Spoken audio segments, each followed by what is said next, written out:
Hola, ¿qué tal a todos y todas quienes nos acompañan? Yo soy Natalia Castrejón, del equipo de marketing y comunicación de Forbis Mazars en México. Les doy la más cordial bienvenida a este webinar, que es sobre la introducción a la medición de emisiones de gases de efecto invernadero, huella de carbono. En esta ocasión nos acompañan colaboradores tanto de México como de Reino Unido. Les doy una breve presentación de ellos. Tenemos a Ushuaia Guadarrama, directora de sostenibilidad en México, a Luis Ramos, gerente senior de impuestos, a Ellie Wild de el Reino Unido, y también tenemos del equipo de México a Mariana Almada, consultora senior de sostenibilidad, y a Carlos Betanzos, consultor senior de sostenibilidad. El día de hoy, pues bueno, nos acompañan estos expertos. Ustedes tendrán la posibilidad de compartir sus preguntas y comentarios. De verdad que nos interesa mucho conocer su opinión, sus consultas. Hacia el final de la sesión, nuestros panelistas estarán retomando estos comentarios y preguntas. También, bueno, los invitamos a que justo cuando demos el cierre del evento respondan una encuesta de satisfacción muy breve. Eso nos ayuda a mejorar los contenidos y también saber cómo podemos seguir haciendo que estos eventos sean relevantes para ustedes. Sin más, le doy la palabra a nuestro equipo para que entre de lleno a los contenidos que veremos en el transcurso de esta sesión. Adelante, equipo. Gracias, Nat. Muchas gracias y gracias a todos por estar aquí. Bienvenidos a este webinar. Como ven, pues tenemos una agenda bastante llena con muchas cosas que compartir con ustedes, con la intención de darles la mejor información y bueno, pues que nos hagan sus preguntas y cualquier cosa, pues ahí estamos, ¿no? Incluso si no tenemos tiempo en este webinar, pues nos pueden enviar sus preguntas y vamos a buscar contestárselas después del webinar. Entonces, si pasamos, por favor, a la siguiente slide. Si quieres la que sigue, vamos a hablar sobre normativas y regulaciones. Y bueno, pues como saben, la medición de gases de efecto invernadero es un tema que ha tomado cada vez mayor relevancia. Seguramente ustedes han recibido quizás peticiones de algunos de sus clientes, por ejemplo, pidiéndoles que les den su inventario de gases de efecto invernadero, ¿no? Entonces, lo que comenzó como un ejercicio que solo algunas grandes empresas se daban a la tarea de hacer, un poco de manera voluntaria, etcétera, ahora ha llegado a la cadena de valor de estas compañías, es decir, a pequeñas, medianas empresas, que pues no necesariamente ya tienen esta experiencia de cómo hacer esta medición de las emisiones, ¿no? ¿Por qué hay esta presión? Como ya comentaba, pues en parte sí viene de las empresas más grandes, pero también viene mucho de las normativas que en México y a nivel global, ustedes seguramente lo saben y lo han visto, pues están cada vez más fuertes, cada vez más complejas, cada vez con más requisitos, ¿no? Y creo que la parte de gases de efecto invernadero es una de esas partes, digamos, centrales que las compañías tienen que tomar para atender un tema que tiene que ver con cambio climático, ¿no? Y con los riesgos que eso implica. Entonces, si hablamos específicamente de las normativas en México que están impulsando esta medición de la huella de carbono, pues tenemos por un lado las normas de información de sostenibilidad, como saben, emitidas por el CINIF, en donde entre los 30 indicadores básicos de sostenibilidad que se solicitan están estas emisiones, ¿no? El Scope 1, 2 y 3, que ya hablarán un poco más adelante mis compañeros sobre este tema. Y básicamente estas normas son para las empresas privadas y tienen que contar con esta información si se quiere cumplir con estas normas, ¿no? Entonces será importante que estas empresas que quieran poner en sus notas a los estados financieros las normas de información de sostenibilidad y cumplir con estas normas, pues que cumplan y que tengan esta información debidamente pues incluso también debidamente documentada, ¿no? Porque muchas veces también sucede eso con la información de sostenibilidad, que no hay la debida documentación. Y por otro lado, tenemos IFRS S1 y S2, que es la regulación que, como probablemente saben, pues esto aplica para las emisoras de valores en México y en este caso es de manera obligatoria, ¿no? En ambos casos, las normativas, tanto las NIS como IFRS S1 y S2, entraron en vigor en este año y tendrían que reportarse estas informaciones a partir de 2026 con información de 2025. Es decir, las empresas que ya tengan que o quieran cumplir, en el caso de las NIS, con las normas, pues ya tendrían que estar haciendo ese ejercicio de recopilación de información. Entre la información, pues se encuentra el inventario, ¿no? de gases de efecto invernadero. También para IFRS S1 y S2 se pide la medición de las emisiones de gases de efecto invernadero, también en el Scope 1, 2 y 3. Y aunque hay cierto periodo de alivio en donde solamente se inicia con Scope 1 y 2, eventualmente para el próximo año se va a tener que presentar también en el Scope 3, ¿no? Entonces, como ven, pues esta información y estas normas están presionando para que todas las empresas, ya sean grandes emisoras de valores o pequeñas y medianas empresas que están dentro de la cadena de valor de estas grandes compañías, presenten esta información, ¿no? Independientemente de que desde hace años, ¿no? Hay una ley general de cambio climático que obliga a ciertas empresas a presentar la COA, etcétera.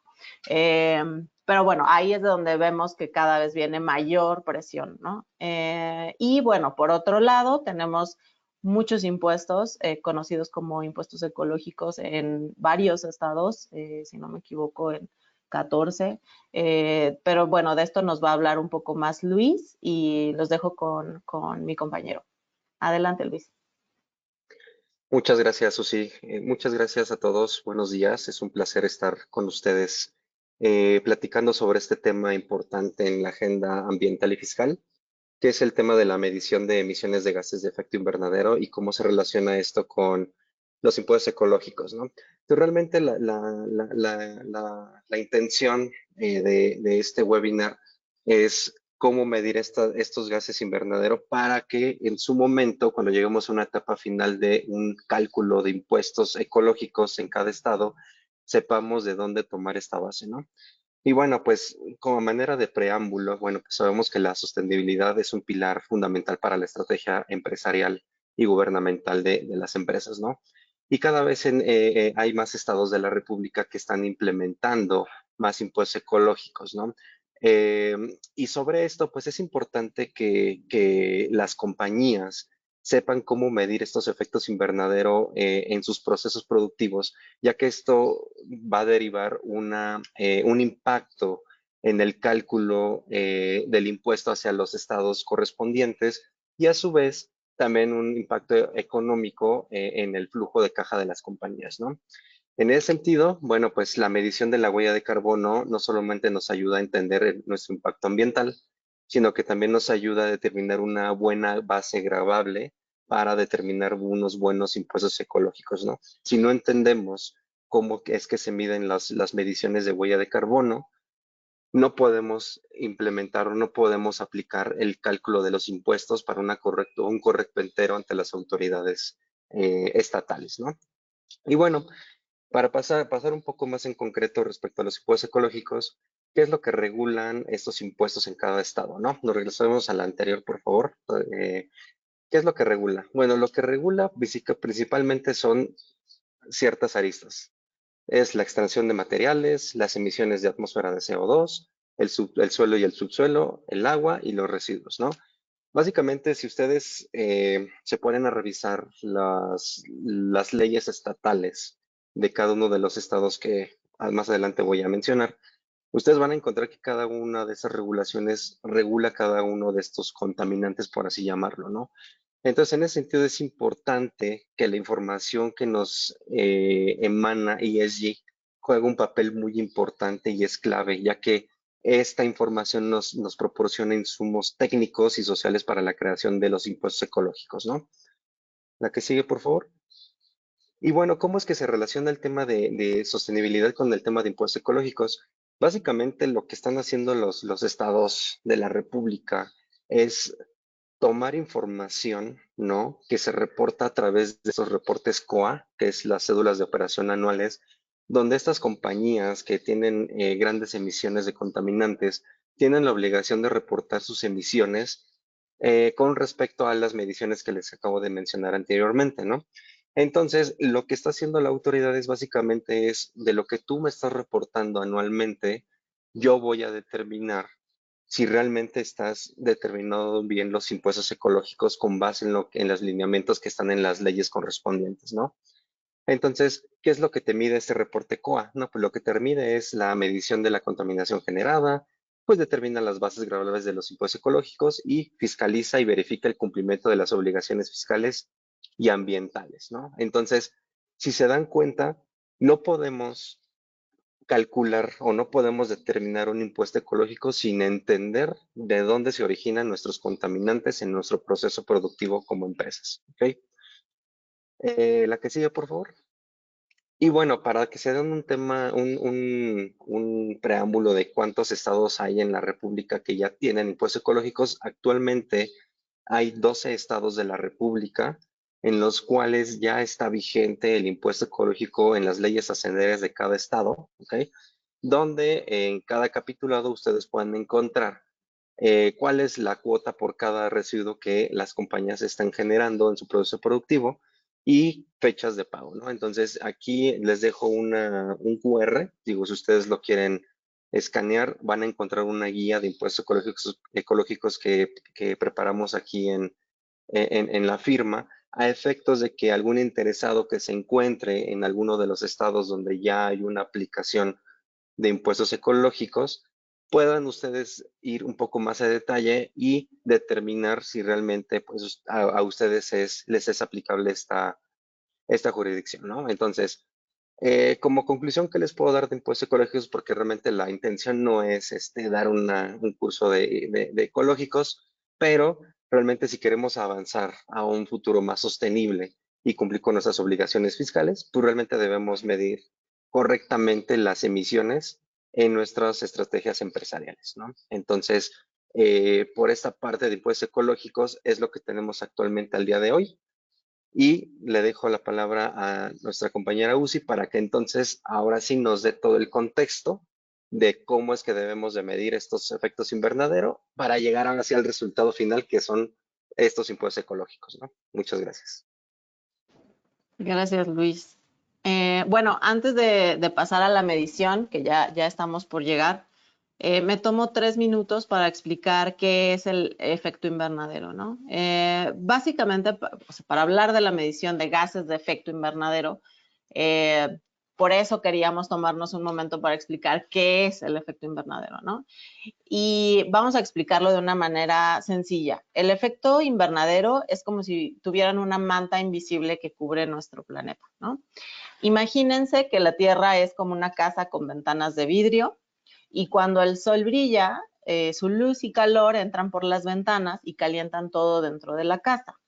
Las ventanas dejan pasar la luz del sol, pero luego atrapan parte del calor dentro. Y por eso nuestra casa, la Tierra, se mantiene a una buena temperatura, una temperatura habitable.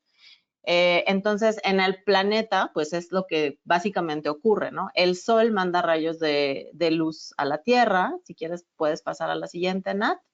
La Tierra se calienta con estos rayos y básicamente algunos de los gases en el aire, como el dióxido de carbono, pues son como esas ventanas de vidrio o esa mantita que permite que parte del calor se quede en la Tierra, ¿no? La cuestión es que obviamente no dejan que todo el calor se escape al espacio, cosa que nos beneficia evidentemente porque si no nuestro planeta sería demasiado frío para ser habitable. Y por eso tenemos en general una temperatura agradable para vivir, ¿no? Pero cuando hay demasiados de estos gases en el aire, si quieres pasar a la siguiente, Nat, por los coches, por las fábricas, nuestra actividad industrial, ¿no? Las cosas que hacemos en el día a día, los viajes en avión, los viajes en tren, todo lo que hacemos normalmente, lo que ocurre es que ponemos demasiadas mantas, ¿no? O demasiados gases, hay demasiados gases en la Tierra y entonces esto hace que el planeta se caliente más de lo normal, ¿no? Y eso puede, y de hecho ha cambiado el clima y evidentemente tiene un impacto negativo en la vida como la conocemos en el planeta, ¿no? Básicamente son estos gases los que tenemos que estar monitoreando para poder reducirlos, ¿no? Aquí, si quieres la que sigue, Nat. Ok, sí, entonces aquí como ven, digamos que hay demasiadas mantas y la tierra empieza a calentarse demasiado. Y esto ha ocurrido obviamente desde la revolución industrial de manera acelerada y por eso es que tenemos este cambio de temperatura que no se ha dado en un día, ¿no? No es algo que ha ocurrido en un mes o en un año. Evidentemente y probablemente todos ustedes lo han sentido, ¿no? Las olas de calor que tenemos en este momento pues no son normales. Lo que ocurre con el cambio climático es que hay estos eventos que son extremos, ¿no? Que no teníamos antes. Sí existían huracanes, existían sequías, existían inundaciones, pero en este momento están llegando, o incluso incendios, pero en este momento están llegando a un nivel nunca antes visto y la cuestión es que están avanzando demasiado rápido, ¿no? El cambio en el clima puede ser normal, es una de las cosas que siempre se menciona, ¿no? Que la Tierra siempre ha tenido estos cambios, sí, pero no a esta velocidad y en realidad ni siquiera sabemos de qué manera, hasta qué nivel puede llegar a impactar nuestra vida, ¿no? La mayoría de nosotros no está consciente y nos imaginamos solamente como huracanes en la costa, a lo mejor lejos de nuestras actividades, si es que están lejos de nuestras actividades, pero en realidad son cosas tan sencillas como no tener luz, ¿no? No sé si el año pasado, por ejemplo, vieron que con la ola de calor y con la cantidad de aparatos que estaban conectados, pues no teníamos luz en la Ciudad de México, hubo apagones en varias de las zonas en Bajío, hubo un tema de agua en Monterrey, etcétera. Entonces, por eso es que estos temas tienen tanta relevancia en los negocios, porque estamos hablando de riesgos que obviamente ponen en entredicho incluso el negocio en marcha, ¿no? Y por eso es que tenemos que estar monitoreando y obviamente reducir la cantidad de gases de efecto invernadero que estamos manteniendo y que están haciendo que haya tantas mantas, ¿no? Sobre la Tierra, digamos, y que no permiten que el calor también se vaya, ¿no? Se vaya a la atmósfera, al espacio como normalmente lo haría, ¿no? Dejando una temperatura agradable para nosotros y para poder vivir de manera correcta y tranquila y sostenible en el planeta. Y con esto, pues ya yo le doy la palabra a Mariana, por favor, para que nos explique un poco más directamente sobre cómo se mide este tema de los gases. Perfecto. Muchísimas gracias, Susi. De nuevo, buenos días a todos. Les agradecemos enormemente por conectarse el día de hoy con nosotros. Y pues bueno, hoy justamente les voy a estar platicando un poquito más acerca de estas emisiones de gases de efecto invernadero, qué son, cuáles son sus fundamentos y sobre todo cuáles son los alcances que normalmente tenemos que estar midiendo. Entonces, en esta diapositiva podemos ver un diagrama que me gusta muchísimo para poder explicar los diferentes alcances de emisiones de manera gráfica y mucho más sencilla. Tenemos entonces en el centro las emisiones de alcance 1 o las emisiones directas, como también le podemos llamar. Y como pueden ver, estas emisiones son realmente completamente responsabilidad de la empresa y pueden atribuirse, por ejemplo, al uso de diferentes vehículos o al uso de maquinaria que necesita quemar combustible para estar funcionando en una planta industrial o incluso en un edificio, unas instalaciones. Es decir, son las emisiones que se generan directamente en las 4 paredes de la empresa por la quema de combustibles. Así es como lo podemos entender de manera más sencilla.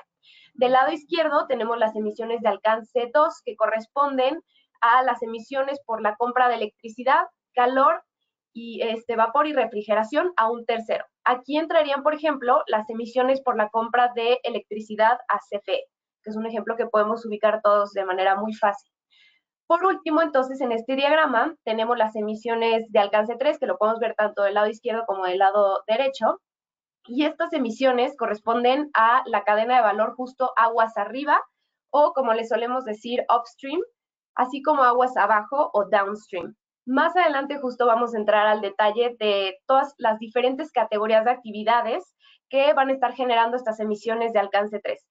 Pero básicamente, con upstream nos referimos a las emisiones que son generadas antes de llegar a tu empresa, todo lo que pasa con los materiales, los productos antes de que lleguen a tu planta industrial, por ejemplo.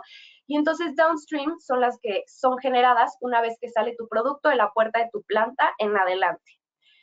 Y en la siguiente diapositiva, justamente, vamos a entrar más a detalle. Podemos ver una tabla con el enfoque, los principales desafíos y las oportunidades para cada alcance. Entonces, para alcance 1, como ya mencioné, son las emisiones generadas directamente por la quema de combustibles en la organización. Y aquí uno de los principales desafíos al momento de recopilar la información y calcular las emisiones de este alcance es la falta de precisión. Entonces, vamos a poner un ejemplo. Imagínense una empresa que tiene varias plantas alrededor del país de manufactura. Para poder medir sus emisiones de alcance 1, esta empresa se basa en medidores que instalan directamente en los escapes de las máquinas que utilizan en su planta, que justamente queman combustible para funcionar. Sin embargo, en este ejemplo que estamos poniendo, algunas plantas todavía usan medidores que son muy antiguos y suelen ser muy poco precisos o probablemente fueron calibrados de manera incorrecta o ya no se calibraron en los últimos años para actualizarlo. Entonces, puede pasar también que el registro de estas emisiones lo tengan que realizar los responsables a mano en una libreta y pues que hayan evidentemente errores humanos al momento de transcribir o que haya inconsistencias en los periodos en los que se está registrando. Y esto es algo que vemos que pasa muchísimo, sobre todo en las plantas en este país. Todavía muchos de los registros se hacen a mano y pues encontramos evidentemente muchos errores todavía. Si, por el contrario, lo que hace esta empresa es monitorear la cantidad de combustible que consumen sus diferentes vehículos o sus diferentes máquinas para después poder multiplicarlo por un factor que vamos a entender un poco más adelante y así poder obtener sus emisiones totales, también pueden haber errores de precisión. Por ejemplo, cuando la empresa tiene que recopilar los datos de consumo de combustible de todas sus plantas en todo el país, puede ser que por error de dedo, de nuevo, se compartan los datos incorrectos. Y si tenemos el dato incorrecto del consumo de combustible, van a estar mal las emisiones calculadas. Otro reto en el alcance 1 es el cálculo de las emisiones fugitivas. Estas emisiones suelen venir principalmente del uso de refrigeración. Y bueno, las emisiones fugitivas básicamente son emisiones que accidentalmente se están escapando a la atmósfera, por ejemplo, por fugas de refrigerantes al momento de hacer ciertos tipos de mantenimiento. Y pues estas emisiones fugitivas suelen ser más complicadas de medir y pues pueden necesitar de estimaciones. Entonces es otro de los retos. Ahora, ¿cuáles son las oportunidades? Una de las oportunidades en alcance 1 es pues justamente hacer la medición directa de las emisiones, pero con el uso de últimas tecnologías, en donde el registro se esté realizando continuamente de manera automática. Entonces nos saltamos esa posibilidad de tener cualquier tipo de error humano. Para el alcance 2, ahora nos vamos a la segunda columna. Como expliqué previamente, son las emisiones asociadas con la compra y el consumo de electricidad, calor, vapor, refrigeración de terceros, ¿no? Los desafíos, en este caso, que nos vamos a estar enfrentando cuando hacemos la medición de este alcance, es que podemos depender de que nos compartan los factores de emisión los proveedores a los que les estamos comprando. Por ejemplo, CFE sí publica su factor de manera anual, y lo podemos nosotros encontrar de manera súper fácil en internet, pero si es que le estamos comprando electricidad, calor o vapor a otro proveedor, para que el dato sea más correcto, pues debemos estar solicitando este factor de emisión y a veces puede ser un poco complicado estar obteniendo el más actualizado, tener respuesta al proveedor, etc. Pero una excelente oportunidad que tenemos en este alcance, que de hecho también aplica para el alcance 1, no, perdón, esto es para el alcance 2, es la transición a energías de fuentes renovables. Porque si nosotros hacemos la transición de toda la electricidad que consumimos, por ejemplo, a electricidad de fuentes renovables, como puede ser solar, entonces vamos a estar reduciendo estas emisiones de alcance 2 en gran medida. Y ahora sí, la oportunidad que también aplica para alcance 1 es que si nosotros estamos aumentando la eficiencia de nuestras operaciones, si hacemos que funcionen con menos consumo energético, Entonces vamos a estar consumiendo pues menos combustible, menos electricidad y en general pues vamos a tener menos emisiones. Por último, para alcance 3, el principal desafío realmente es la complejidad en el cálculo, porque existen muchísimas fuentes de emisiones, como les decía, vamos a ver las diferentes categorías más adelante, pero mientras más fuentes tengamos que estar considerando, pues aumenta mucho la complejidad. Y también para poder calcularlas, se necesita la colaboración con proveedores o con otros actores de la cadena de valor para poder conseguir diferentes datos que vamos a estar viendo. Y en cuanto a las oportunidades, pues una manera de reducir las emisiones es fomentar las prácticas con menor impacto por parte de la cadena de valor. Fomentar que las prácticas que tienen nuestros proveedores, por ejemplo, estén generando menos emisiones. Pasando entonces a la siguiente diapositiva, por favor. Ahora sí, vamos a platicar acerca de las 15 diferentes categorías de emisiones de alcance 3. Estas categorías las establece y las detalla el Greenhouse Gas Protocol. Y pues vamos a también platicar acerca de diferentes ejemplos que pueden facilitar el entendimiento de estas categorías, porque a veces los nombres pueden ser un poquito ambiguos, entonces para asentarlo en ejemplos muy claros. La primera categoría son las emisiones por bienes y servicios comprados. ¿Qué significa esto? Estas pueden ser las emisiones que se generan en el proceso de producción de un material que necesita, por ejemplo, una oficina para operar. Puede ser el papel. Entonces, todas las emisiones que se necesitaron para la producción del papel antes de llegar a la oficina corresponden a esta categoría. La segunda categoría son los bienes de capital. Y esta es un poquito parecida, solo que estas son las emisiones, por ejemplo, por la producción de computadoras o maquinaria que podemos considerar como capital, que compra la empresa también para el funcionamiento, ¿no? Si seguimos pensando en una oficina, pues computadoras, impresoras, etc. La tercera categoría son las actividades relacionadas con combustible y energía, pero que no hayan sido consideradas en alcance 1 y 2. Con esto nos referimos a todas las emisiones, por ejemplo, que se generan por tener que extraer, procesar y transportar el gas natural hasta que llega a tu oficina. Entonces, por eso les decía, hay algunas categorías que corresponden a upstream y otras que corresponden a downstream. Este ejemplo que acabamos de platicar, pues corresponde a upstream. La cuarta categoría que tenemos se llama transporte y distribución aguas arriba o upstream, y estas pueden ser las emisiones por el transporte del material de un proveedor hasta que llega a tu planta industrial.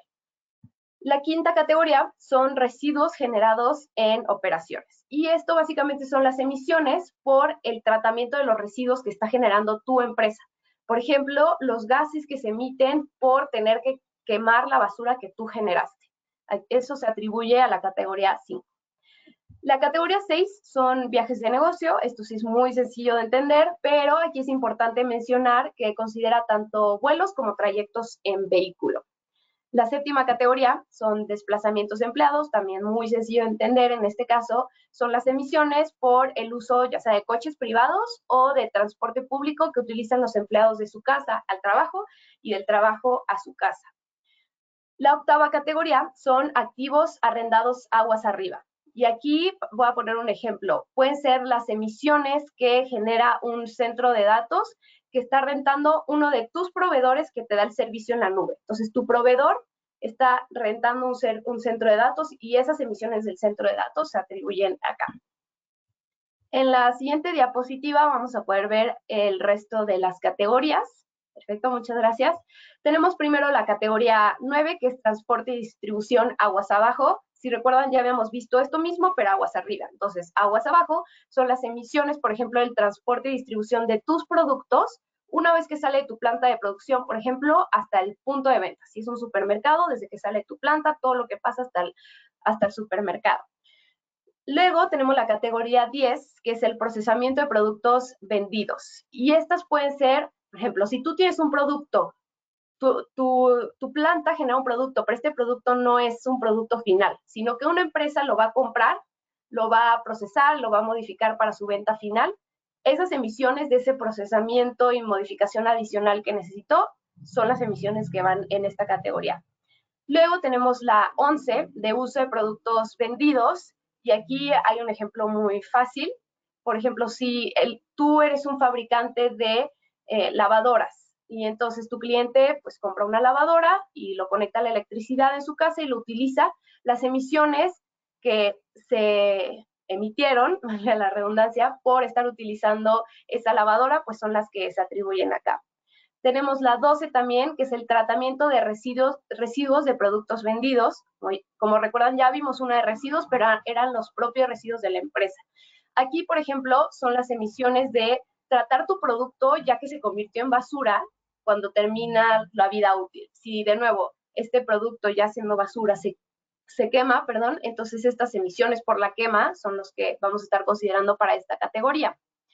Tenemos también la categoría 13 de activos arrendados aguas abajo, y estos pueden ser, por ejemplo, las emisiones por el uso de un local dentro de tu hotel que se lo está rentando a una tienda de ropa para que pues esté vendiendo a los huéspedes. La 14 son franquicias. Aquí un buen ejemplo son las emisiones que genera un McDonald's que opera un empresario independiente, pero que está utilizando todavía tu marca, tu receta, pero no es, digamos, que tu edificio, o sea, es de este empresario independiente.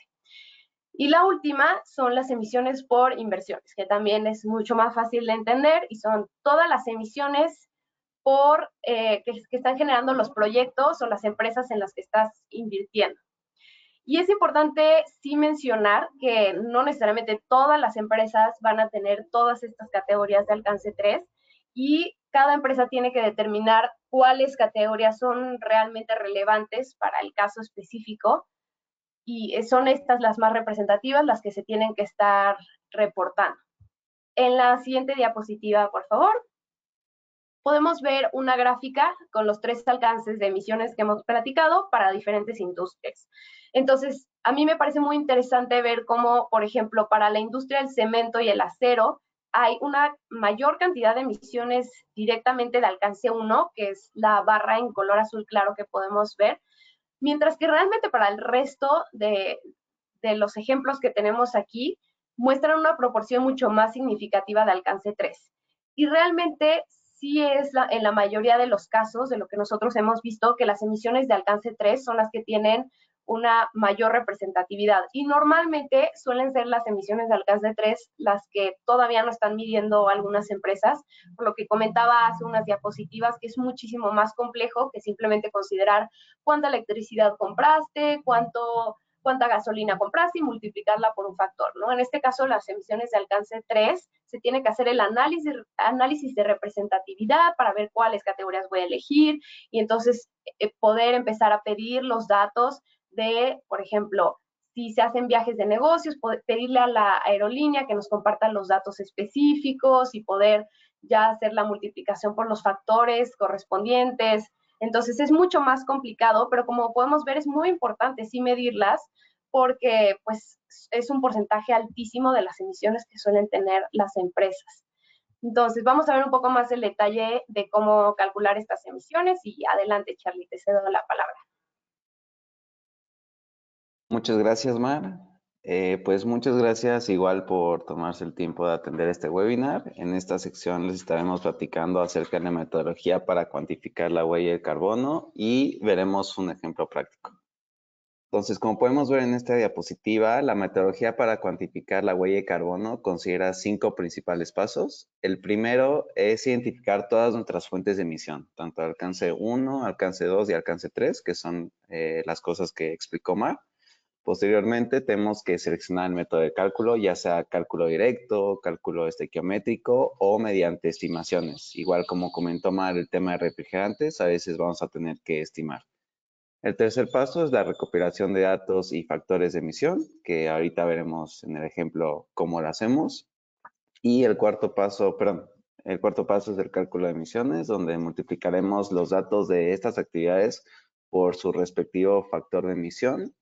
Y finalmente el quinto paso es la acumulación de datos a nivel corporativo, o básicamente es sumar las emisiones de todas las operaciones para encontrar nuestra huella de carbono en unidades de CO2 equivalente.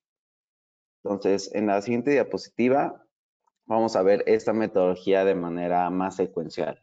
Primero tenemos que identificar la actividad de la cual vamos a calcular las emisiones.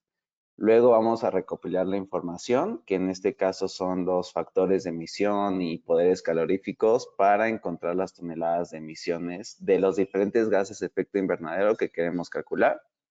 Posteriormente, estas toneladas de cada gas las multiplicaremos por su potencial de calentamiento global para encontrar las emisiones de CO2 equivalente.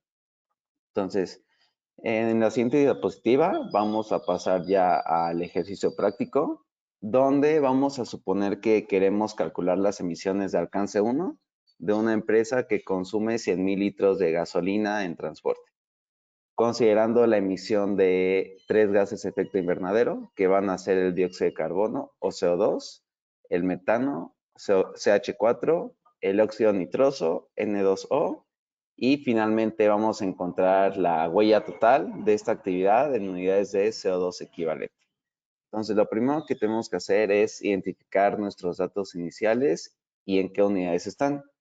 Nosotros tenemos el volumen en litros, sin embargo, más adelante veremos la razón por la cual vamos a transformar de una vez estos litros a unidades de barriles, ¿no? Que ambas son unidades volumétricas, pero sabemos que un barril equivale a 158.987 litros, pero queremos saber cuántos barriles equivalen a estos 100,000 litros.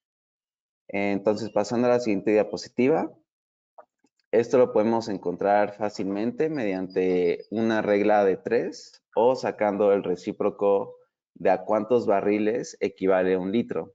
Es decir, que un litro equivale a 0.00629 barriles, que es lo inverso, ¿no? Multiplicando entonces nuestro dato inicial de 100,000 litros de gasolina por esta conversión de barriles por litro, vamos a encontrar que nuestros 100,000 litros equivalen a 628.92 barriles. Siguiente diapositiva, por favor.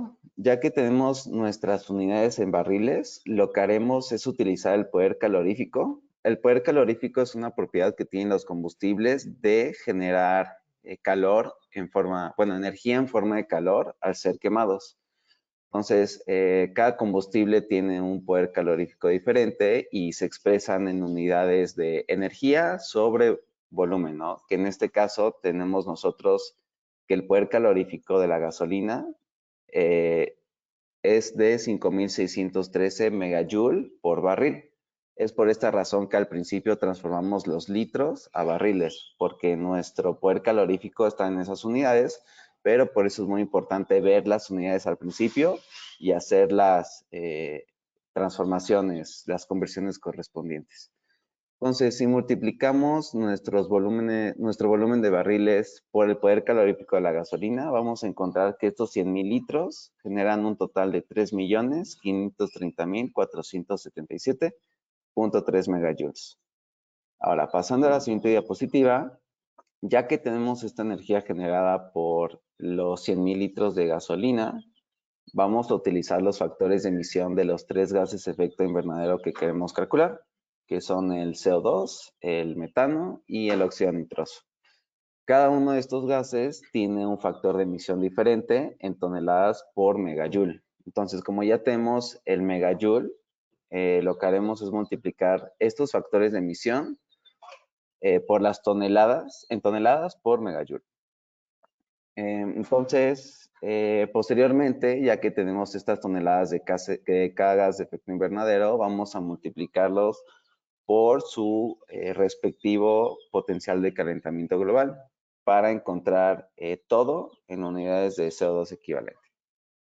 Entonces, en la siguiente diapositiva vamos a empezar con el caso del dióxido de carbono o CO2, donde lo que haremos es multiplicar su factor de emisión, que es el que vemos del lado derecho en el recuadro rojo, que es de 0.0000693 toneladas por megajoule.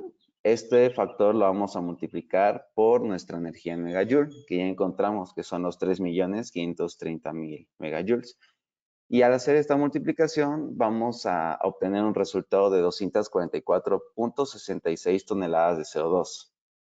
Ahora, en la siguiente diapositiva, si multiplicamos estas toneladas por el potencial de calentamiento global del CO2, que en este caso una unidad de CO2, una tonelada de CO2 es igual a una tonelada de CO2 equivalente, pues el factor es 1, ¿no? Entonces vamos a obtener nuestro primer dato, que son las 244.66 toneladas de CO2 equivalente. Ahora vamos a pasar al siguiente gas de efecto invernadero, en la siguiente diapositiva, que es el metano. Vamos a hacer lo mismo. Si multiplicamos el factor de emisión que tenemos del lado derecho en el recuadro rojo por la energía que encontramos al principio, vamos a ver que al quemar estos 100,000 litros de gasolina se van a emitir 0.09 toneladas de metano. En la siguiente diapositiva, si ahora multiplicamos estas toneladas de metano por su potencial de calentamiento global, que en este caso una tonelada de metano equivale a 28 toneladas de CO2. Es por eso que el factor de emisión de potencial de calentamiento global es más alto. Si multiplicamos este potencial por las toneladas de metano, vamos a encontrar una emisión total de 2.47 toneladas de CO2 equivalente. Ahora ya tenemos nuestro segundo dato. Si pasamos a la siguiente y hacemos lo mismo con el óxido nitroso, multiplicamos el factor del óxido nitroso bueno, ahí está bien. Si multiplicamos el factor del óxido nitroso que vemos en el recuadro rojo por nuestra energía, vamos a emitir 0.03 toneladas de óxido nitroso. Y si ahora multiplicamos estas toneladas por su potencial, que como vemos en la tabla de la derecha es el más alto de los 3 gases de efecto invernadero que estamos considerando, vamos a encontrar un total de 7.48 toneladas de CO2 equivalente. Ahora, si pasamos a la siguiente diapositiva, vamos a ver esta tabla, donde en la primera columna vemos los 3 gases de efecto invernadero que calculamos. En la segunda columna vemos las emisiones totales de cada gas al quemar estos 100,000 litros de gasolina. Y en la tercera columna vemos el resultado de multiplicar las toneladas de cada gas por su respectivo potencial de calentamiento global. Hicimos esto para encontrar las emisiones totales en unidades de CO2 equivalente. Y finalmente, lo último que haremos va a ser sumar estos 3 datos de la columna de la derecha para encontrar la huella de carbono total de esta actividad únicamente, que serían 254.62 toneladas de CO2 equivalente. Y bueno, ahora le pasaré la palabra a Eli para que nos platique acerca de Ecométrica, que es una herramienta que nos ayuda a cuantificar la huella de carbono. Adelante, Eli. Bueno, gracias, Charlie. En Forbis Mazars, cuando trabajamos con clientes, siempre recomendamos que utilicen una herramienta para la medición de la huella de carbono. Hay varias razones por esta recomendación, pero la principal es que la utilización de una herramienta posibilita que una organización comience el viaje. O sea, cuando comenzamos a trabajar con un cliente, normalmente no han coleccionado datos específicos sobre sus emisiones, las emisiones en sus cadenas de suministro. Y el hecho de utilizar una herramienta posibilite que se aproveche de factores de emisiones proxy y se puede aplicar estos a datos que ya coleccionan en la empresa, como por ejemplo datos financieros. Así que, por ejemplo, si yo quisiera saber la cantidad de emisiones vinculadas con un producto en mi cadena de suministro, lo que yo podría hacer sería utilizar un factor proxy y aplicarlo a los gastos asociados con este producto en mi empresa para estimar las emisiones. Claro que con el tiempo queremos mejorar la precisión de los datos, pero este hecho de utilizar una herramienta posibilita que una organización comience y al menos el hecho de tener acceso a una gama amplia de factores proxy significa que se puede calcular un punto de partida. En Forbes Masas nosotros utilizamos una herramienta que se llama ecométrica y tiene más de 180.000 factores de emisión que son constantemente actualizados. En mi opinión, este es muy útil porque no solo ahorra tiempo, ya que no hay la necesidad de que alguien pase tiempo investigando los factores más recientes, sino también aumenta el nivel de exactitud asociada con la huella de carbono. Todos los factores son georreferenciados y esto es importante porque, por ejemplo, las emisiones asociadas con la electricidad en Inglaterra no van a ser lo mismo que las emisiones asociadas con la electricidad en Australia, ya que en un país se puede acceder la energía renovable y en otro se depende todavía mucho del carbón. Otra ventaja de utilizar una herramienta es que una organización no será expuesta a los errores que se puede encontrar en los Excel, donde puede haber problemas con las fórmulas o con factores proxy que son viejos. Nuestra herramienta está en línea con varios esquemas de divulgación, como CDP, como el protocolo de gases de efecto invernadero. Y esto para mí es imprescindible porque el protocolo de gases de efecto invernadero se utiliza a nivel mundial. Así que el hecho de que esté en línea con esto va a decir que se puede aplicar la huella de carbono a nivel mundial para que se pueda compartirlo con los inversores, con los clientes o quien quiera. En la próxima diapositiva vemos que hay varias capturas de pantalla sobre las funcionalidades de análisis que hay en la plataforma. Se puede utilizar los paneles de control para comprender los datos mejor. Así que con este análisis se puede examinar cuáles son las oficinas que han conducido un aumento desde el año pasado o cuáles son las categorías que han más contribuido a la huella de carbono. Para mí, si una organización quiere alcanzar la descarbonización, esta funcionalidad es importante porque facilita que la empresa enfoque sus esfuerzos en las áreas donde hay más necesidad para que se pueda reducir las emisiones de manera eficiente. En la última página tenemos una característica de la plataforma que para mí es lo más importante. Si podemos pasar a la próxima. Bueno, en Forbes Masas siempre hacemos el control de calidad porque somos al fondo una empresa de auditores, así que el hecho de que la huella de carbono sea creíble para nosotros es muy importante. En Europa, pero también a través del mundo, vemos que la información sobre la sostenibilidad tiene cada vez más importancia hasta tener el mismo nivel de escrutinio que la información sobre las finanzas.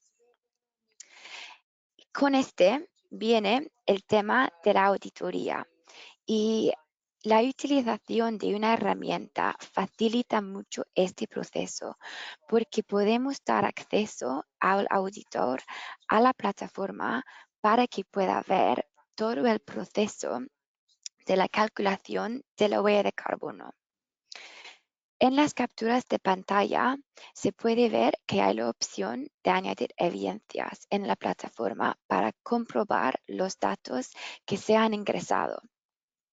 También justo al lado de este botón hay un botón con un calculador donde se puede ver todos los factores de emisiones que se ha utilizado, además de la fuente de estos factores y también el dato en que se han actualizado. Lo que hacemos en Forbes Mazars cuando trabajamos con un cliente es que damos una sesión de entrenamiento para que pueda entender cómo ingresar datos en la plataforma. En nuestra opinión, funciona un poco mejor cuando hacemos esto o cuando el cliente entra sus propios datos, porque da más control al cliente sobre la huella. Pero si el cliente no quiere hacer esto, nosotros también podemos entrar los datos. El próximo paso es hacer el control de calidad y como parte de eso, comprobamos que haya evidencia para todas las preguntas y que también la evidencia compruebe los datos que se han entrado en la plataforma. Podemos también investigar el cambio desde el año pasado y si tenemos algunas dudas, podemos reenviar la pregunta al cliente en la plataforma para que pueda responder. Y toda esta conversación tiene lugar en la plataforma para que el auditor pueda ver que hay una rigurosidad detrás de la huella de carbono. Bueno, en conclusión, utilizar una herramienta ayuda mucho con el proceso, porque generalmente vemos que lo más difícil es comenzar y cuando se puede aprovechar de una gama de factores de emisión proxy, se puede comenzar más fácilmente. Y también la plataforma ayuda con el nivel de exactitud de los datos, ya que los factores son georreferenciados y son actualizados todo el tiempo. Bueno, gracias. Creo que ahora pasamos a las preguntas. Muchas gracias, Eli, y también muchas gracias a todo el equipo por su exposición. Vamos entonces con la primera pregunta. ¿Dónde puedo encontrar los factores de emisión de combustibles vigentes en México? Sí, esa yo la puedo contestar. Tenemos pues 3 alcances. De alcance 1 vimos que son los combustibles. De alcance 2, como mencionó Mar, es el consumo de electricidad. Entonces, cada año la CENER, que es la Secretaría de Energía, y la CONUE, que es la Comisión Nacional para el Uso Eficiente de la Energía, publican la lista de combustibles y sus respectivos poderes caloríficos. Y esta lista se puede descargar en línea. Los factores de emisión igual son publicados por el Diario Oficial de la Federación y se pueden acceder a ellos de manera gratuita en Internet. Como yo lo busco fácilmente es que en Google pongo poderes caloríficos de los combustibles y busco el más reciente porque como les mencioné, cada año lo publican, pero casi, o sea, no cambian, al menos que cambien unos decimales. Entonces, esto es para tema de alcance 1, los combustibles y los factores de emisión de los diferentes gases de efecto invernadero. Con relación a los factores de emisión de alcance 2, como mencionó Mar, pues es el consumo de electricidad y en este caso el proveedor de energía, en México es CFE principal, deberá proporcionar este factor. Entonces, la Semarnat igual publica anualmente el factor de emisión del Sistema Eléctrico Nacional para el cálculo de las emisiones indirectas y este factor de emisión está en toneladas de CO2 equivalente por megawatt hora.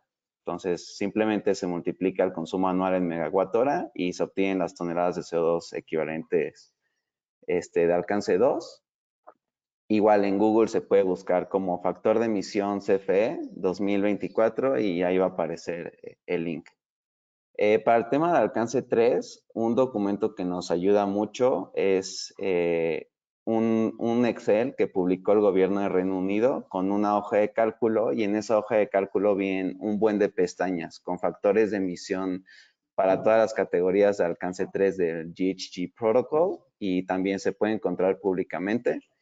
En caso de quedar alguna duda de cómo encontrar alguno de estos documentos, la lista de combustibles, factores de emisión o este Excel de Reino Unido, pues no duden en mandarnos un correo y nosotros los orientamos o se los compartimos. Muchas gracias, Charlie. Vamos con la siguiente pregunta que tenemos. Dice así. Nos piden recomendar de dónde salieron el metano y el óxido nitroso en el ejercicio. Ok. Aina, ¿te podrías regresar a una diapositiva que dio Mar explicando los 3 alcances, por favor? Claro.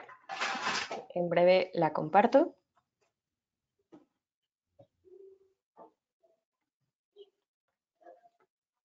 Vamos por aquí. Perfecto. ¿La anterior? Claro. Esa, perfecto, muchas gracias. Sí, aquí es algo que se me pasó a explicar, que nosotros, de los gases de efecto invernadero, tenemos 6 principales, que son los que vemos hasta arriba de este diagrama. El más conocido es el dióxido de carbono, o CO2. Otro gas de efecto invernadero es el metano, o CH4. También tenemos el óxido nitroso, o N2O. Tenemos los hidrofluorocarbonos, que son gases que se utilizan para la refrigeración. Tenemos también los perfluorocarbonos, que son compuestos que se utilizan para el aislamiento eléctrico. Perdón, que se utilizan en la fabricación industrial. Y también tenemos el hexafluoruro de azufre, que es el SF6, y es el que se utiliza en aislamiento de líneas eléctricas.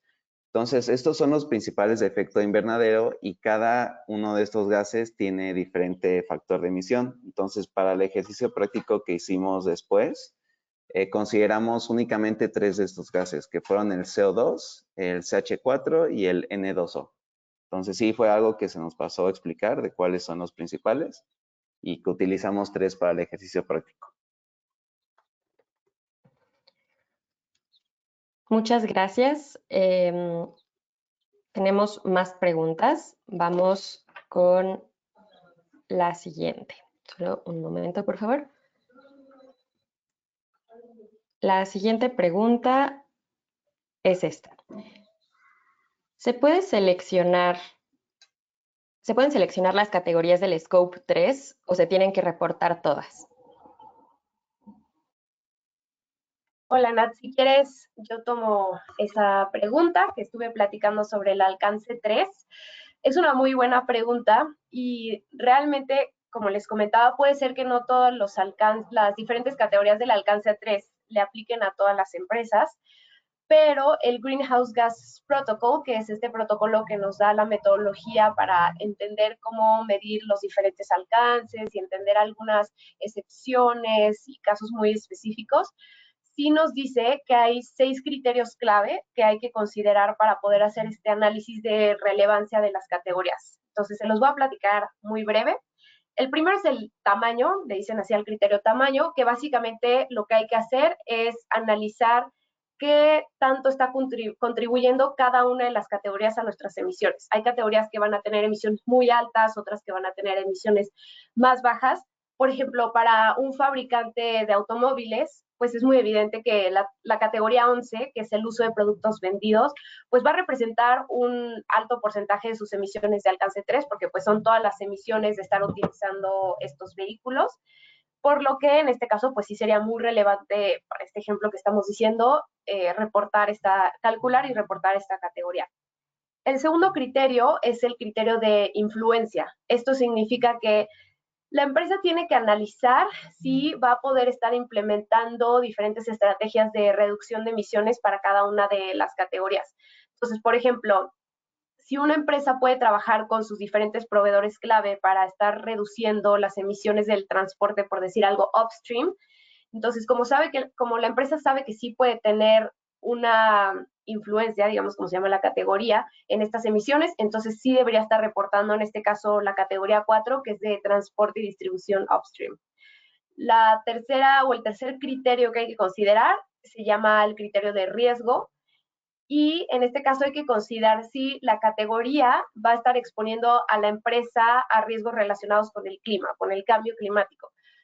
Por ejemplo, si una empresa depende de diferentes materias agrícolas que son sensibles a estos cambios del cambio climático que nos platicaba Uzi, entonces podría estar enfrentando diferentes riesgos de suministro y disponibilidad, aumento de costos por el cambio climático. Entonces sí debería estar reportando en este caso la categoría 1 de bienes y servicios comprados por la adquisición de estos productos agrícolas. Después tenemos el criterio de stakeholders o grupos de interés.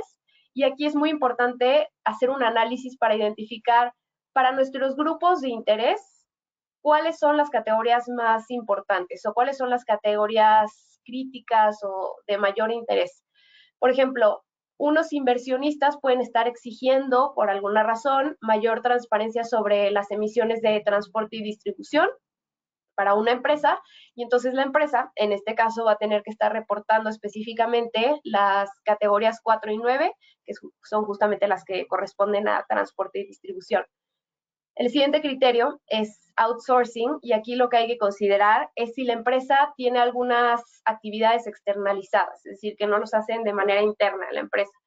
Y hay que considerar si antes sí lo realizaban de manera interna y por alguna razón están ahora externalizadas, o también si es que los competidores lo están realizando internamente y por alguna razón, pues, nuestra empresa ejemplo no. Entonces, si por ejemplo esta empresa está subcontratando a otra para que haga la manufactura de productos de belleza, por decir algo, y sus competidores sí lo están realizando internamente, entonces tendrá que estar reportando la categoría 1 de bienes y servicios adquiridos. Y ya por último, hay que considerar pues el tema sectorial. Este criterio nos indica que se deben de considerar las categorías identificadas como significativas en las diferentes guías específicas para cada uno de los sectores. Entonces, por ejemplo, para las empresas financieras, la guía sectorial nos dice que se tienen que estar reportando las emisiones de la categoría 15, que son las emisiones de inversiones. Entonces, sé que son muchos criterios, pero hay que considerar estos criterios para todas las categorías, hacer un balance y así poder entender de manera más objetiva cuáles son las emisiones que son más relevantes. Y sin embargo, el Greenhouse Gas Protocol sí recomienda que las empresas intenten reportar todas las categorías para obtener una visión más completa, pero existe justamente esta posibilidad de poder determinar cuáles son más representativas. Muchas gracias, Mariana. Vamos con más preguntas. Tenemos la siguiente. Además de la plataforma para calcular la huella de carbono, ¿ustedes podrían asesorar durante el proceso para la obtención de los datos y ayudar a reunirlos? Gracias, Nat. Esa la puedo contestar yo. Claro, sí. Parte de los servicios de Forbis Mazars en la línea de servicios de sostenibilidad es justamente la medición de la huella de carbono, ¿no? Una de las vías, obviamente, es la herramienta, pero claro que podemos asesorarlos si ustedes a lo mejor ya están en ese proceso y tienen algunas dudas o quieren algún tipo de consultoría, claro que les podemos ayudar. Muchas gracias, Uzi. Vamos con otra pregunta, que es la siguiente. ¿Hay forma de verificar que los impuestos ecológicos se están destinando a proyectos de sostenibilidad? Bueno, a ver, creo que esa es una pregunta que algunas de las empresas nos han hecho, ¿no? Cuando llega, por ejemplo, el tema de los impuestos ecológicos. Y me parece que es una cuestión complicada, pero creo que al fin y al cabo hay una responsabilidad. No podríamos nosotros decirles o asegurar, ¿no? Pero me parece que es parte de la rendición de cuentas que debe hacer el Estado, ¿no? El Estado que está pidiendo esa fiscalización de las emisiones, en este caso, ¿no? Cuando estamos hablando de emisiones o residuos, etcétera. También es cierto que hay algunos estados, me parece que si no me equivoco es Querétaro, que directamente da la opción, por ejemplo, tiene ciertos beneficios cuando se hacen planes de transición, ¿no? Energética, por ejemplo, o que te dan la opción a comprar bonos de carbono, ¿no? En ciertos proyectos que ellos aprueban específicamente. Entonces, me parece que hay algunos elementos. Obviamente, no somos el único país que tiene este tipo de impuestos y creo que también parte del trabajo será pedir esa rendición de cuentas, ¿no? al Estado para asegurarnos de que los impuestos pues están yendo a pues la infraestructura, las vías para que haya esa transición energética. Muchas gracias, Susi. Vamos con otra pregunta de nuestro público. ¿Los gases de efecto invernadero emitidos varían por tipo de combustible o siempre es necesario calcular los mismos?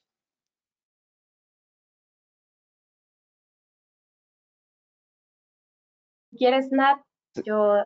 Adelante, Charlie, adelante, Ana, adelante. Te bueno, cedo sí, la palabra. iba a mencionar que sí, o sea, cada gas de efecto invernadero tiene un factor de emisión diferente dependiendo del combustible. En el listado que les mencioné, ahí vienen los tres principales, que son CO2, metano y óxido nitroso. Entonces sí, varía mucho del combustible. Hay unos combustibles que tienen mucho más poder calorífico que otros y el factor de emisión sí cambia también de cada gas de efecto invernadero. Entonces en el listado ahí se podrá apreciar pues cómo cambian estos factores de emisión dependiendo del combustible y el gas de efecto invernadero. Muchas gracias. Bien, tenemos una siguiente pregunta que es la siguiente. Un momento, por favor. ¿Qué desafíos comunes enfrentan las empresas al medir sus emisiones de gases de efecto invernadero y cómo se pueden superar?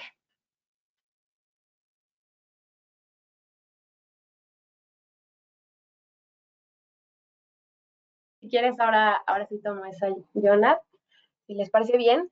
Pues justo ya platicamos un poco que pueden haber muchísimos desafíos al estar recopilando los datos y realizando los cálculos para obtener las emisiones. Realmente me parece que para alcance 1, por ejemplo, que era la quema de combustibles, como les decía, pues si utilizamos los factores que hay disponibles, por ejemplo, la Semarnat que nos platicaba Charlie, pues es muy sencillo hacer esta multiplicación con el consumo de combustibles. Lo que podría pasar, como les mencionaba, pues es que estemos teniendo algunos errores ligeros al momento de estar transcribiendo de manera manual los consumos. Entonces eso puede ser lo que nos podremos enfrentar, y nosotros que realizamos también auditorías, que revisamos, entre otras cosas, los cálculos de emisiones, pues es algo que nos encontramos mucho, ¿no? Tanto para alcance 1 como para alcance 2, creo que es lo que los desafíos más importantes. Y como les decía, realmente para alcance 3, ahí es donde empiezan a haber más problemas y más dudas, porque para empezar, pues justamente entender cuáles categorías tengo que reportar, no entiendo bien qué significa que sean mis categorías más relevantes o no. O también pues estar, por ejemplo, si eres una empresa que tiene muchos hoteles y tú tienes que estar cuantificando la categoría del transporte de los empleados, si los empleados usan transporte público, por ejemplo, pues se empieza a complicar muchísimo más estar obteniendo datos que sean lo más acercados a la realidad. Entonces, pues uno de los desafíos más grandes es empezar a combatir y empezar a reducir este porcentaje de incertidumbre o de estimación que tenemos, sobre todo en alcance 3. Muchas gracias, Mariana. Pues hay mucho interés por Ecométrica, la herramienta de la cual nos hablaron. Hay mucho interés por conocer más detalles al respecto. Y bueno, también una duda asociada es si Forbis Mazars tiene oficinas en México. Entonces, dejo que respondan equipo. Gracias, Natesa, yo la contesto. Sí, claro, en México tenemos 8 oficinas, para que a lo mejor quienes no nos conocen, Forbis Mazars es una firma internacional, estamos en más de 100 países, y en México tenemos oficinas en 8 estados de la República, incluida la Ciudad de México, Monterrey, Guadalajara, Mexicali, Puebla, Toluca, San Luis Potosí, Querétaro y Monterrey. No sé si Monterrey lo repetí 2 veces, pero bueno, esos, Puebla también. No sé si me faltó alguna, pero me parece que no. Entonces la respuesta es sí, sí tenemos oficinas en México. Mexicali me faltó, perdón. Muchas gracias, Susi. Vamos con una pregunta también asociada a esta herramienta. ¿Es muy caro usarla? ¿Es muy caro usar Ecométrica?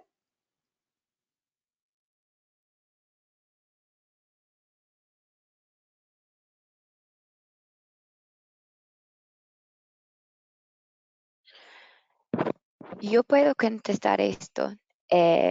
Bueno, el precio para utilizar Ecométrica va a depender de cuántos sitios quiere medir para la huella de carbono.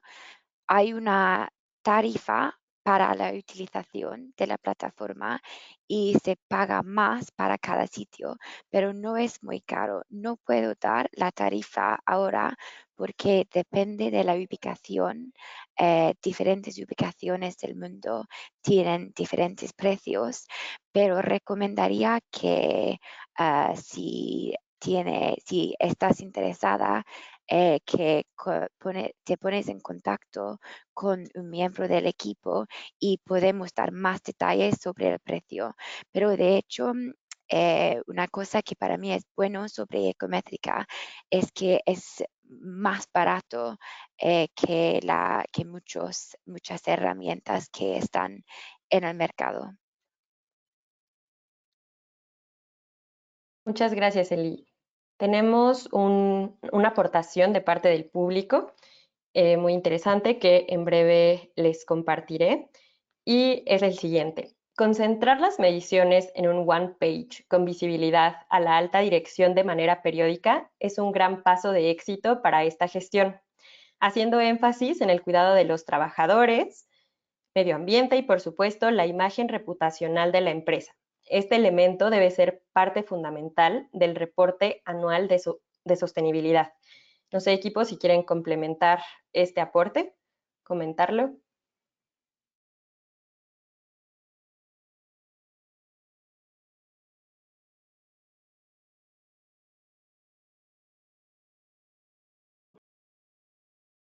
Perdón, me costó trabajo prender la cámara. Claro que muchas gracias por ese aporte. Por supuesto, creo que el poder dar esa información, y lo hemos visto repetidamente, ¿no? Ya cuando las compañías tienen esta gobernanza, por ejemplo, de cambio climático, que hay personas que están a cargo de estos temas, necesariamente tener estos, por ejemplo, one pager o estos dashboards que nos ayudan a dar el seguimiento, por ejemplo, cuando tenemos varias locaciones, ¿no? De cómo estamos aumentando o disminuyendo nuestras emisiones, si estamos implementando ciertos planes, si estamos haciendo inversiones, de qué manera también eso pues nos está ayudando a disminuir, ¿no? Las emisiones de gases de efecto invernadero.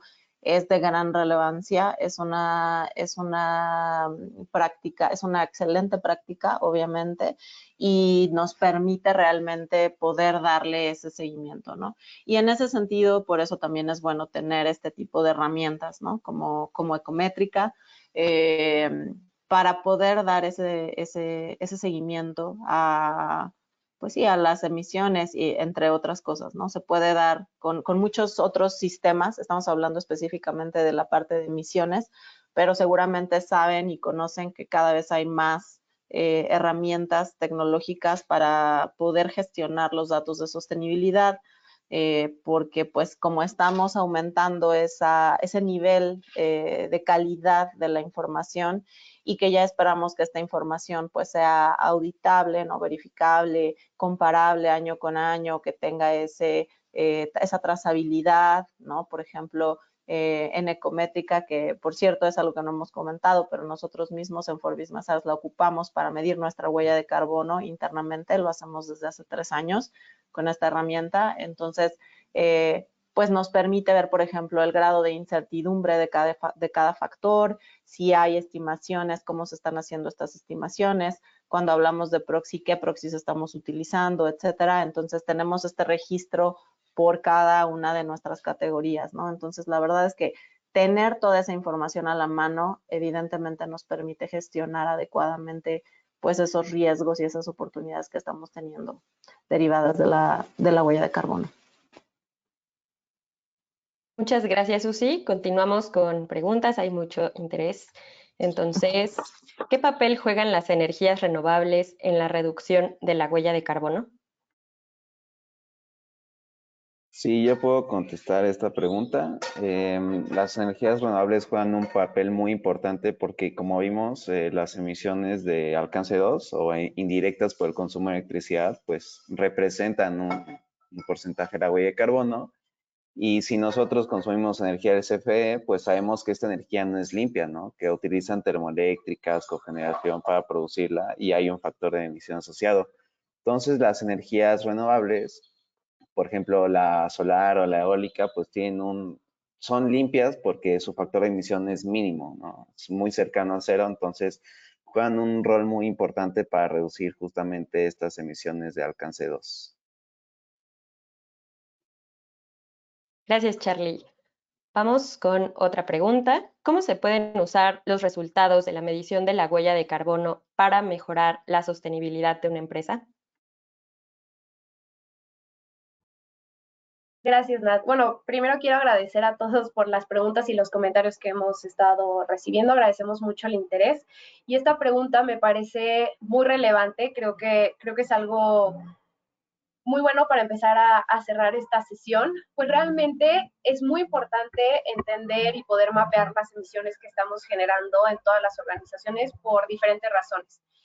En primer lugar, pues nos ayuda a entender cuáles son estos puntos críticos o puntos rojos de impacto ambiental negativo, ¿no? Si nosotros entendemos que tal vez nuestra mayor contribución de emisiones, por decir cualquier cosa, es el consumo de electricidad, entonces podemos a partir de eso poder establecer planes de acción, objetivos y metas claras para asegurarnos de estar reduciendo estas emisiones. De manera contraria, si no entendemos dónde está nuestra contribución, podríamos estar asignando nuestros recursos y nuestros esfuerzos en, pues tal vez, algunas partes de nuestra producción o algunos aspectos que sí generan emisiones, pero que tal vez no son tan relevantes y tan prioritarias, ¿no? Se tiene que poder entender dónde nuestros esfuerzos y nuestros recursos son limitados. Entonces tenemos que poder entender dónde es más importante prestar esta atención. Pues como ya les decía, pues establecer objetivos, poder fomentar la eficiencia energética para reducir ciertos alcances.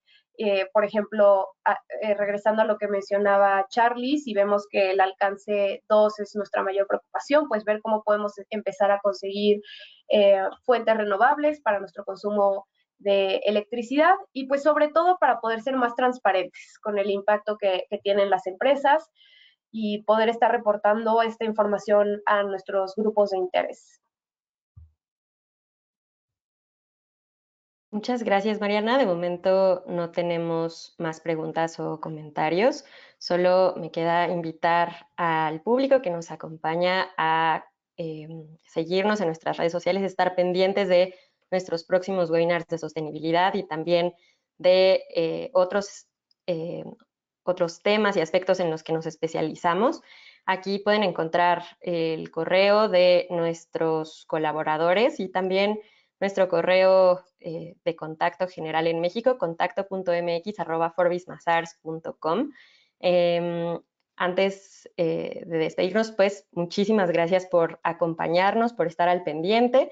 Pueden inscribirse a nuestros boletines escaneando el código QR que encontrarán en la parte inferior derecha de esta diapositiva. Y justo cuando cerremos el webinar, les aparecerá una encuesta de satisfacción. Por favor, respóndanla. Nos servirá mucho para mejorar nuestros contenidos, para seguir creando contenido de valor para ustedes. Entonces, nuevamente, muchas gracias y muchas gracias también a nuestro equipo de Forbis Mazars. Hasta luego.